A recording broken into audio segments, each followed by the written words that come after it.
चलिए दोस्तों, आज का पहला प्रश्न देख लेते हैं। तो पहला क्वेश्चन है, निम्नलिखित में से किसमें गांधी जी ने पहली बार हथियार के रूप में भूख हड़ताल का इस्तेमाल किया था?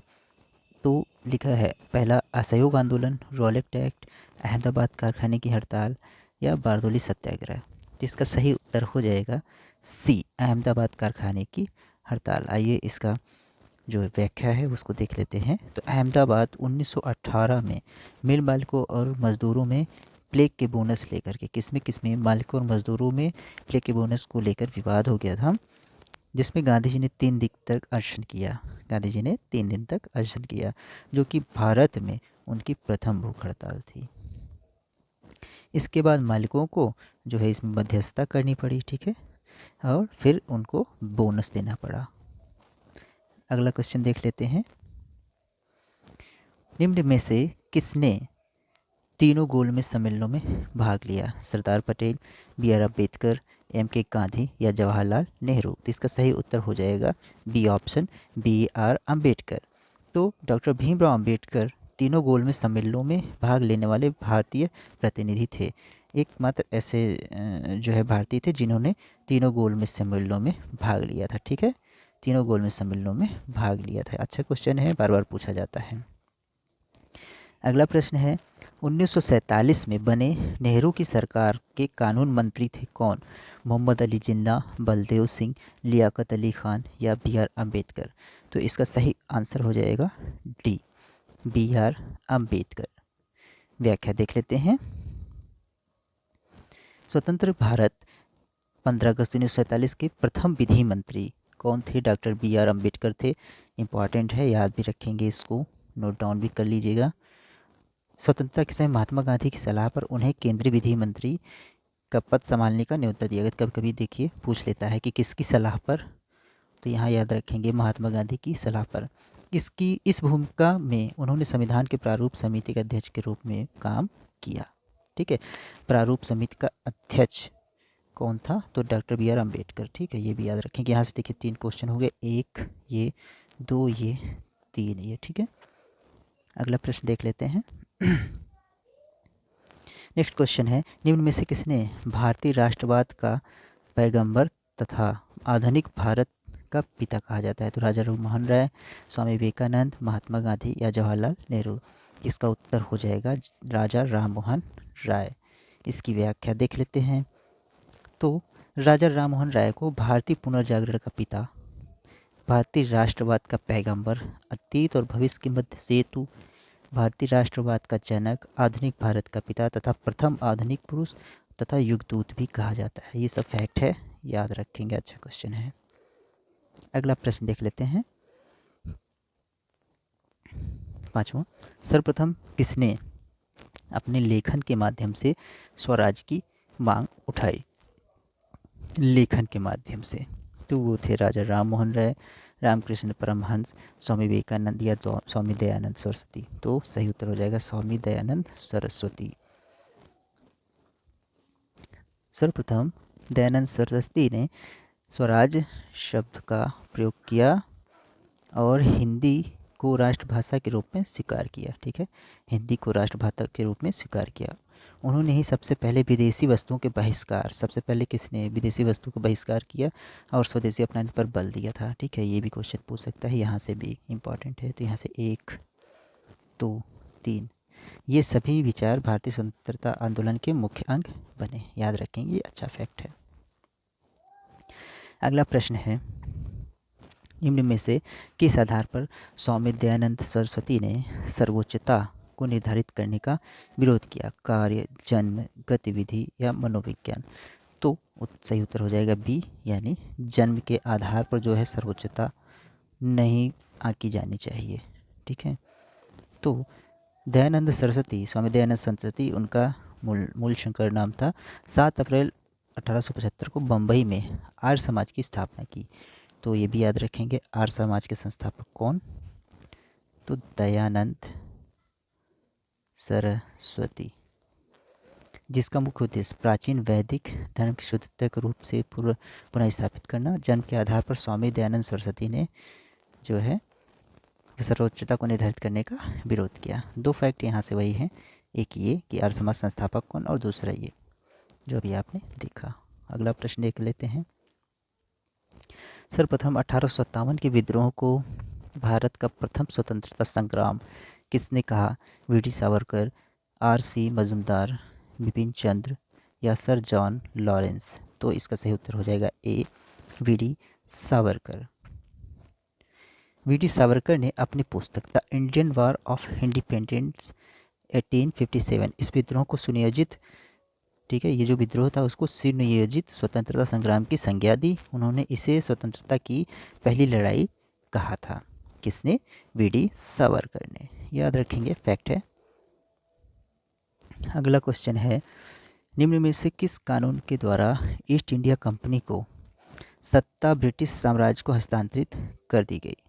तो भारत सरकार अधिनियम 1858, भारत सरकार अधिनियम 1861, royal titles act 1876, Indian council act 1892।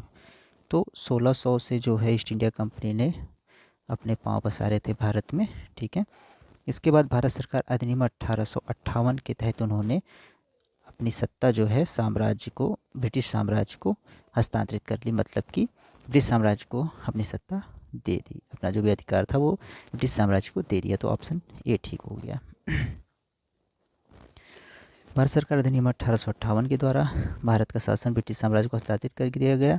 Governor general के पदनाम का बदल कर भारत का वायसराय कर दिया गया। एक ये फैक्ट है कि कब, तो 1858 भारत सरकार अधिनियम 1858 के तहत गवर्नर जनरल को वायसराय कहा जाने लगा, जो ब्रिटिश ताज का प्रत्यक्ष प्रतिनिधि बन गया। लॉर्ड कैनिंग भारत के प्रथम वायसराय बने, ये भी एक फैक्ट है। तो यहाँ से कितने, 1 2 3 फैक्ट आपके लिए, ठीक है। तो और प्रथम वायसराय कौन था? और प्रथम वायसराय बन गए आपके लॉर्ड कैनिंग, याद रखेंगे इसको। अगला देख लेते हैं। सावरकर जुड़े थे, वी.डी. सावरकर जुड़े थे भारतीय राष्ट्रीय कांग्रेस से, स्वतंत्र लेबर पार्टी से, हिंदू महासभा से या किसी से नहीं थी, वो हिंदू महासभा से जुड़े हुए थे। उत्तर देख लेते हैं इसका। तो विनायक दामोदर सावरकर भारतीय स्वतंत्रता आंदोलन के प्रखर राष्ट्रवादी नेता थे। हिंदू राष्ट्र की राजनीतिक विचारधारा को विकसित करने का बहुत बड़ा श्रेय सावरकर को जाता है। सावरकर हिंदू महासभा के अग्रणी नेता थे, ठीक है। ऐसा कुछ बहुत फैक्ट नहीं है, बस हिंदू महासभा से जुड़े थे। फिलहाल इसमें जो व्याख्या दी है उसमें यही था। नेक्स्ट देख लेते हैं। भारत में प्रतिनिधि सरकार की नींव किस अधिनियम के द्वारा पड़ी? तो भारतीय परिषद अधिनियम 1892, भारत सरकार अधिनियम 1935 या भारतीय परिषद अधिनियम 1861 या सुधार अधिनियम 1919? तो इसका सही उत्तर हो जाएगा सी, भारतीय परिषद अधिनियम 1861। व्याख्या समझते हैं इसकी। तो भारतीय परिषद अधिनियम 1861 में भारत में प्रतिनिधि संस्थाओं का प्रारंभ किया। इसके द्वारा ही सर्वप्रथम भारतीयों को शासन में सम्मिलित किया गया, ठीक है ना। प्रतिनिधि शासन की शुरुआत कब हुई? 1861 के अधिनियम के द्वारा, ठीक है ना। तो इसमें क्या किया गया कि सर्वप्रथम भारतीयों को शामिल किया गया, किसमें?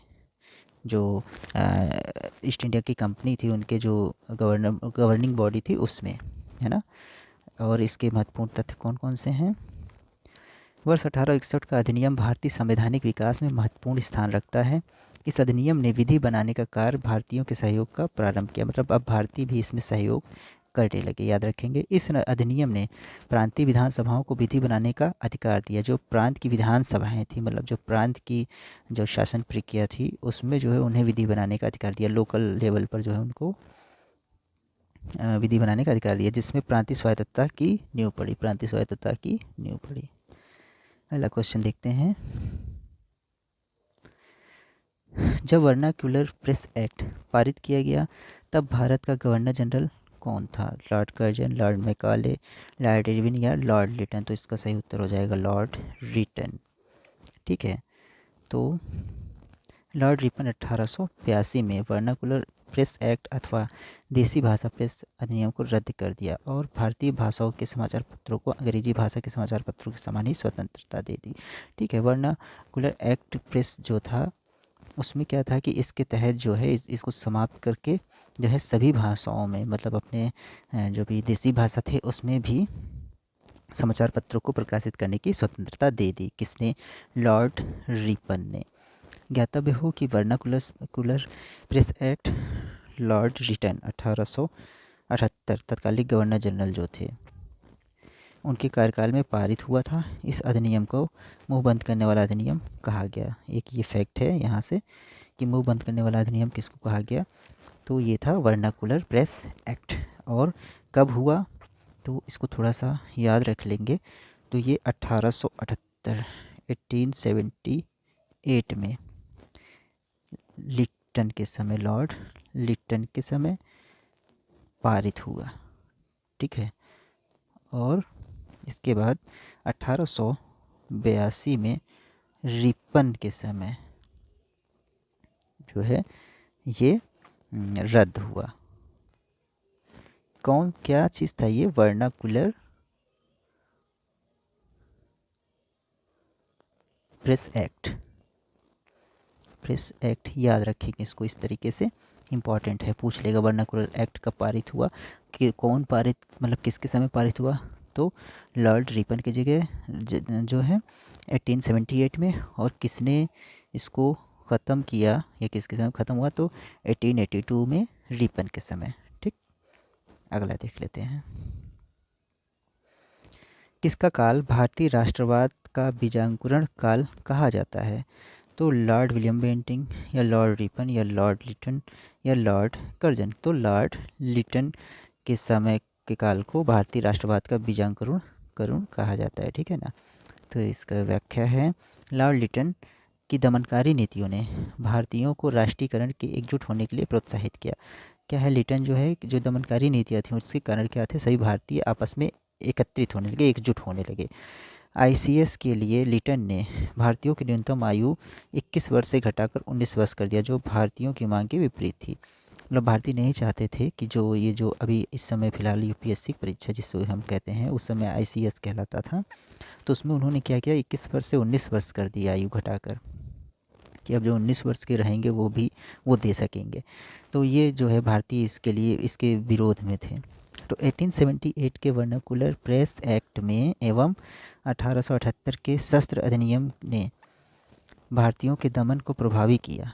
ठीक है, अभी हम लोगों ने ऊपर देखा था, तो 1878 में इन्होंने वर्नाकुलर प्रेस एक्ट पारित किया और 1878 के शस्त्र अधिनियम ने भी इन्होंने पारित किया। तो इसने जो है भारतीयों के दमन को प्रभावी किया और ज़्यादा जो है भारतीयों को परेशान करने का कार्य किया। ठीक है, इन कृत्यों ने भारतीयों को अंग्रेजी शासन के खिलाफ एकजुट किया, इसलिए लिटन के कार्यकाल को भारतीय राष्ट्रवाद का बीजांकुरण काल कहा जाता है। ठीक है ना, अगला प्रश्न देख लेते हैं। अगला है कि मिलान करना है, तो वेदों की ओर लौटो, तो ये कहते हैं दयानंद सरस्वती। दिल्ली चलो, ये कौन बोलता है? सुभाष चंद्र बोस। करो या मरो, महात्मा गांधी। इंकलाब जिंदाबाद से जुड़े हुए हैं भगत सिंह। ठीक है ना, तो इसमें बी सही हो जाएगा। अगला देख लेते हैं, ये यहाँ पर दिया हुआ है व्याख्या वही। नेक्स्ट है, भारतीय राष्ट्रीय कांग्रेस को निर्वाचित प्रथम यूरोपीय अध्यक्ष कौन था? A O Hume, George Yule, Alfred Webb या एनी बेसेंट। तो उत्तर हो जाएगा जॉर्ज यूले। भारतीय राष्ट्रीय कांग्रेस के प्रथम निर्वाचित यूरोपीय अध्यक्ष जॉर्ज यूले थे, याद रखेंगे, फैक्ट है। ठीक है ना, इसने भारतीय राष्ट्रीय कांग्रेस के चतुर्थ अधिवेशन की अध्यक्षता की और यह अधिवेशन प्रयागराज में संपन्न हुआ। ठीक है, पहले जो है यूरोपीय अध्यक्ष कौन थे? तो जॉर्ज यूले, और ये फोर्थ कन्वोकेशन में जो है भारतीय राष्ट्रीय कांग्रेस के फोर्थ कन्वोकेशन में इन्होंने भाग लिया और अध्यक्षता की इसमें, और ये कहाँ संपन्न हुआ? तो प्रयागराज में। अगला प्रश्न देख लेते हैं, भारतीय राष्ट्रीय कांग्रेस के नरमपंथियों का विश्वास था, जो नरमपंथी दल थे, दो दलों में बटा था ना, गर्म दल और नर्म दल। तो जो नरमपंथी दल थे, तो उनका विश्वास क्या था कि शांतिपूर्ण संवैधानिक तरीकों में विश्वास था, या पृथक सांप्रदायिक निर्वाचन पद्धति में, या स्वराज के लिए चरमपंथी तरीकों से, या सरकारी सेवाओं के बहिष्कार से। तो ये तीनों गलत हैं। तो शांतिपूर्ण जो भी संवैधानिक तरीका था उसके माध्यम से अपना विरोध प्रकट करते थे, और उसके माध्यम से जो है आज़ादी या जो भी उनकी मांग होती थी उसको पूरा करने की कोशिश करते थे, और इसी के पक्षधर वो थे, है ना। अगला देख लेते हैं। भारत को औपनिवेशिक स्टेटस दिए जाने की मांग किसने की थी? दादा भाई नौरोजी, शहीद भगत सिंह, चंद्रशेखर आज़ाद, या रास बिहारी बोस। तो औपनिवेशिक स्टेटस की मांग दिए जाने की मांग जो है सबसे पहले दादा भाई नौरोजी ने की थी। दादा भाई नौरोजी, जिनको ग्रैंड ओल्ड मैन भी कहा जाता था, प्रथम भारतीय थे जो 1892 में उदारवादी दल की ओर से फिन्सबरी से ब्रिटिश संसद के सदस्य चुने गए। अपने प्रवास के दौरान उन्होंने अंग्रेज़ों को भारतीयों की समस्याओं से अवगत कराने के उद्देश्य से लंदन इंडियन सोसाइटी तथा ईस्ट इंडिया एसोसिएशन नामक संस्थाएं स्थापित की। दादा भाई नौरोजी तथा अन्य नरम दल के नेता ब्रिटिश शासन के अधीन स्वायत्तता की मांग कर रहे थे। ब्रिटिश शासन के अधीन स्वायत्तता की मांग कर रहे थे वो, ठीक है ना। अगला प्रश्न देखते हैं। निम्नलिखित में से कौन से एक वक्तव्य से बाल गंगाधर तिलक संबंधित नहीं है? वह बाल गंगाधर तिलक वह नरमपंथियों के उद्देश्य एवं तरीकों से प्रसन्न थे। पहली बात की जो ये लाल मतलब बाल गंगाधर तिलक थे, तो इसमें तीन लोग थे, लाल, बाल, पाल, ठीक है ना। तो ये गर्म पंथ थे। ये गर्म मतलब दिमाग मतलब बिल्कुल विरोध का तरीका बिल्कुल इनका अलग था, हिंसक टाइप का था। ये किसी भी तरीके को इस्तेमाल करते थे। तो वह नरम पंथियों के उद्देश्य एवं तरीकों से प्रसन्न थे, तो यही गलत हो जाएगा, यहीं पर पहला ही गलत हो गया। आगे देख लेते हैं। लेकिन वह नरम पंथियों के उद्देश्यों एवं तरीकों से प्रसन्न नहीं थे। लक्ष्यों को प्राप्त करने के लिए संवैधानिक तरीकों व हिंसा में विश्वास रखते थे। उन्हें मराठी में केसरी और अंग्रेजी में मराठा नाम के 2 साप्ताहिक पत्रों को प्रारंभ किया। कौन सा एक वक्तव्य है जो बाल गंगाधर से संबंधित नहीं थे? तो वो नरमपंथियों के उद्देश्यों तरीकों से प्रसन्न थे। नहीं, वो प्रसन्न नहीं थे, तभी तो वो गर्मपंथी कहलाते थे, ठीक है, वामपंथी कहलाते थे, है ना। तो इसका उत्तर ए हो जाएगा, बाकी सब सही है ऑप्शन। कांग्रेस नेतृत्व के आवेदन निवेदन नीति की असफलता के ने देश के अंदर और खुद कांग्रेस के अंदर असंतोष पैदा कर दिया। ब्रिटिश सरकार द्वारा लगातार कांग्रेस के प्रति अपनाई जाने वाली उपेक्षापूर्ण नीति को कांग्रेस ने युवा नेताओं जैसे बाल गंगाधर तिलक, लाला लाजपत राय एवं विपिन चंद्रपाल के अंदर आंदोलित कर दिया, ठीक है ना। तो इसमें मेन थे लाल, बाल, पाल। तो लाल, बाल और पाल, इनको गर्मपंथ कहा जाता है। लाल, बाल और पाल, ऐसा याद रख लेंगे, ठीक है ना, लाल, बाल, पाल। अगला क्वेश्चन है 18वां। निम्नलिखित उदारवादी नेताओं में से किसे चांदी की वाणी वाला वक्ता कहा गया? तो वो दादा भाई नौरोजी, गोपाल कृष्ण गोखले, मदन मोहन मालवीय, एम.जी. रनाडे। तो ये थे गोपाल कृष्ण गोखले, यानी बी ऑप्शन ठीक होगा। गोपाल कृष्ण गोखले जो है उनके पास बहुत ही अच्छा कला थी जो है बोलने की, ठीक है ना। वो जब बोलते थे लोग उनको सुनते थे, है ना। तो इसलिए उन्हें चांदी की वाणी का वक्ता कहा जाता था। गांधी जी द्वारा किसको अपना राजनीतिक गुरु माना? तो बाल गंगाधर तिलक, या जी.के. गोखले, या एम.जी. रनाडे, सी.आर. दास। वही गोखले, ये मतलब बहुत अच्छे वक्ता थे, ठीक है ना। गांधी जी इनसे बहुत ही प्रभावित थे और इनको अपना राजनीतिक गुरु माना था, ठीक है ना। गोपाल कृष्ण गोखले को अपना राजनीतिक गुरु माना था, तो यानी ऑप्शन बी ठीक हो जाएगा। अगला प्रश्न है, गोपाल कृष्ण गोखले ने किस वर्ष अखिल भारतीय राष्ट्रीय कांग्रेस की समिति के अध्यक्ष बने? तो वो 1905 था, सही उत्तर हो जाएगा 1905। फैक्ट है बिल्कुल ये, तो यही वाला याद कर लेंगे। तो ये 27 से 30 दिसंबर 1905 के मध्य वाराणसी में कांग्रेस का 21वां वार्षिक अधिवेशन हुआ, जिसकी अध्यक्षता गोपाल कृष्ण गोखले ने की। बनारस अधिवेशन में गोखले को विपक्ष के नेता ने उपाधि दी गई और इसके अधिनियम में वे अखिल भारतीय राष्ट्रीय कांग्रेस की समिति के अध्यक्ष भी नियुक्त किए गए।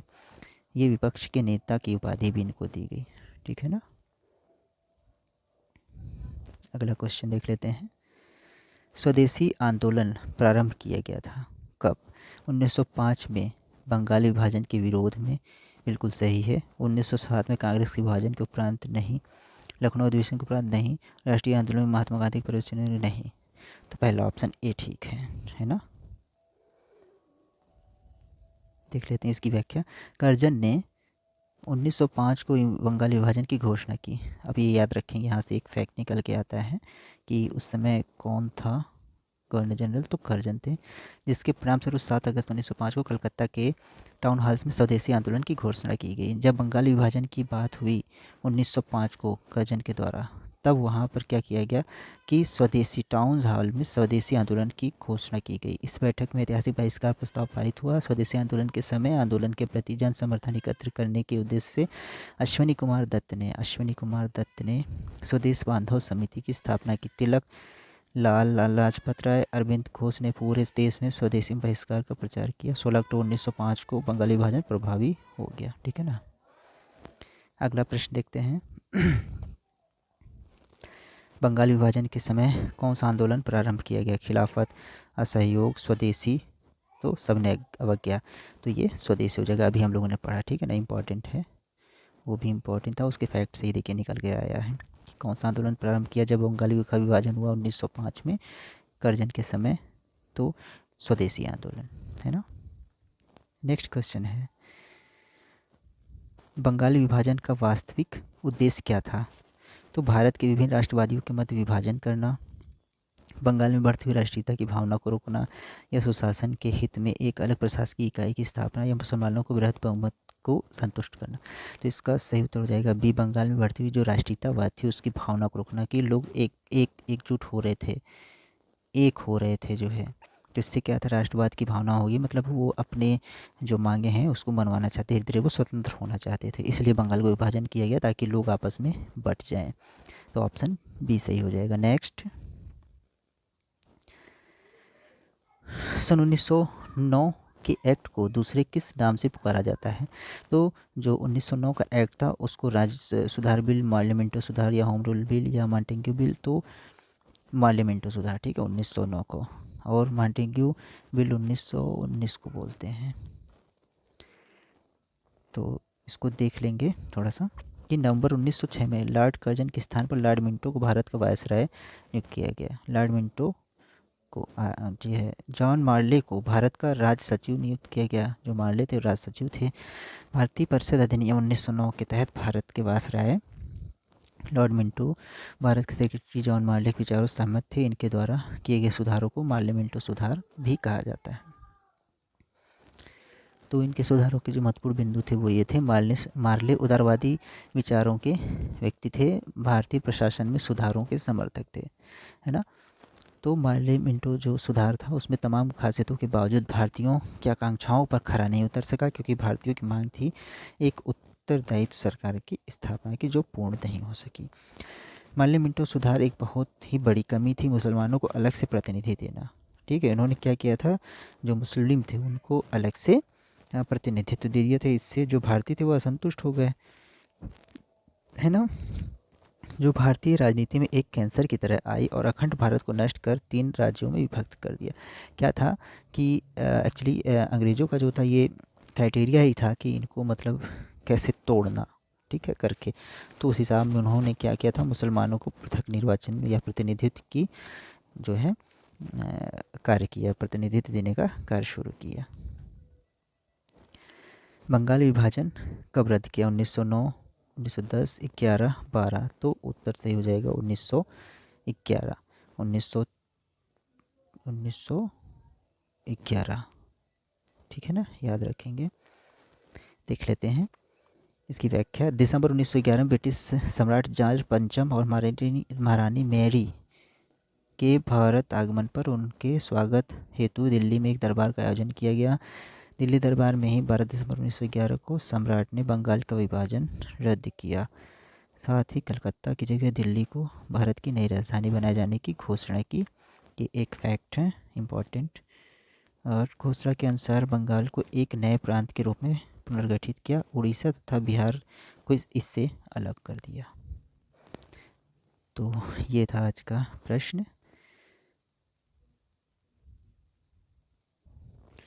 आज की वीडियो यहीं पर समाप्त करते हैं। धन्यवाद।